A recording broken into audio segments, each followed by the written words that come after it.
Speed bumps are nothing for an adventure motorcycle.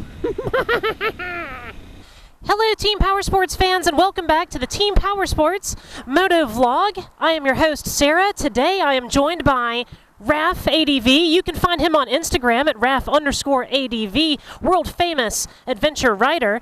He's going to be on the 2019 Zero DSR, and today I'll be reviewing the 2018 V-Strom 1000. This is a super cool sport adventure touring motorcycle. It comes with all the accoutrements. You've got ABS brakes, probably about a 70/30 on-road, off-road tire. You've got lots and lots of seating area here. The seat is very, very squishy, very wide. You've got the plastic? Decent luggage rack here in the back.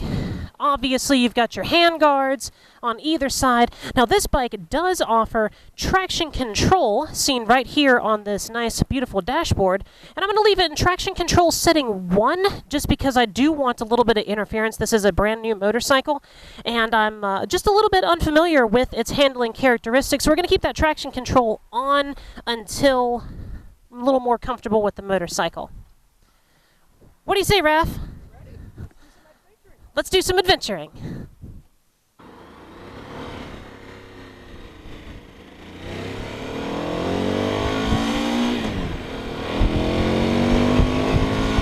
Woohoo! Wow, this V-Strom 1000 has some pretty serious torque. Alright, TPS fans, this is the 2018 Suzuki V-Strom 1000. Suzuki's been making the V-Strom for over a decade, and these are one of the most popular adventure bikes in the world.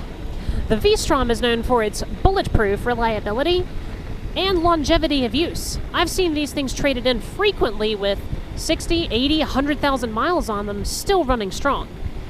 Now, I've spent a little bit of time on a 650 V-Strom in my life, and that's a bike that I can really just lay into. You know, just rip the throttle wide open, bang it through every gear, doesn't matter. Raf's got his blinker on, looking like a dope.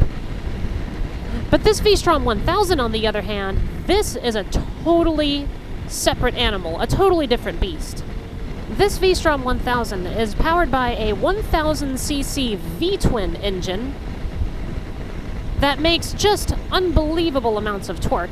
And of course, I'm accustomed to riding sport bikes, inline 4-cylinders, and cruisers, which are V-twins, but the degree of difference between the Vs is much less on most of the cruisers I've ridden, whereas the V-Strom has a closer to 90-degree V shape. Now, I was expecting this to start off strong in the low RPMs like most V-twins I've driven before, but with it having a 9,000 RPM redline, I thought it was going to fall on its face when it got to the upper RPM range, and oh boy, was I wrong. This thing pulls hard all the way to redline. I'm very impressed with a couple of things about the engine thus far. I really, really like the power, really like the torque. But what I'm noticing is that it has a very extremely pleasant engine note. You're sitting at the red light, you can rev it up if you drop a gear and get into it. I mean, you can really hear the grunt of this big 1000. It's absolutely phenomenal. What I really love about this bike, similar to the Africa Twin that I rode a couple of videos back, is the amount of room I have for myself on the bike. I mean, the foot pegs are low, the seat is well cut into the motorcycle. I feel like I'm in the motorcycle as opposed to on the motorcycle. There's a lot of space for me to move around on the seat if I want to get down into a sportier riding position or slide forward and just sit straight up and down. This bike accommodates a wide range of seating positions. I've really, so far, been enjoying the short windshield. It's providing just enough wind protection that I don't really feel any wind on my body, on my face, and keeping me in that nice little pocket.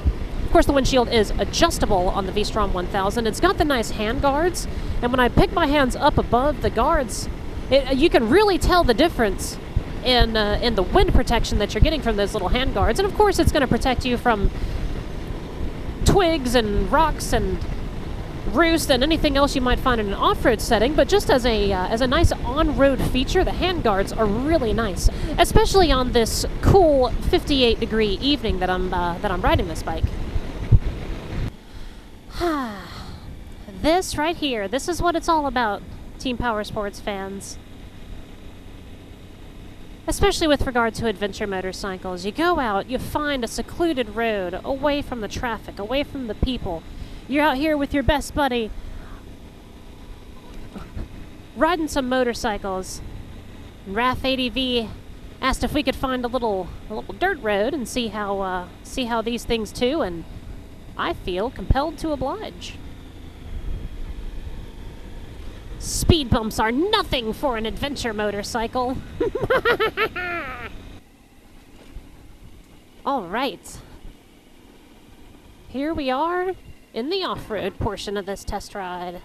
Even with these more street-oriented tires, the V-Strom 1000 is actually having not really any problems keeping about 25 miles an hour is what I'm trying to keep on this little dirt road here. I think if you were getting the V-Strom for serious off-roading purposes, you'd want to switch out the tires to something a little more aggressive. My personal favorite is the Shinko 804, 805. Not for any real or practical reasons, just because I really like the way those tires look. So here it is, TPS fans, the Suzuki V-Strom 1000. This bike is absolutely phenomenal. I have had a ton of fun riding this motorcycle. I love the power, I love the handling, I love the comfort. So far, my only real complaint is that if you are going to be riding this in a true off-road situation, those are not the tires you want. Really, honestly, and truly impressed with the performance of this bike. I'm going to give Suzuki V-Strom 8 out of 10. This is an excellent motorcycle and a lot of fun. I especially love that they freshened up the design of the V-Strom 1000. It's got the more modern ADV style front end. The bodywork is a little more aggressive. It's just a great looking motorcycle. I love the gold wheels with the hub-laced spokes. Really awesome attention to detail, Suzuki. I'm digging it.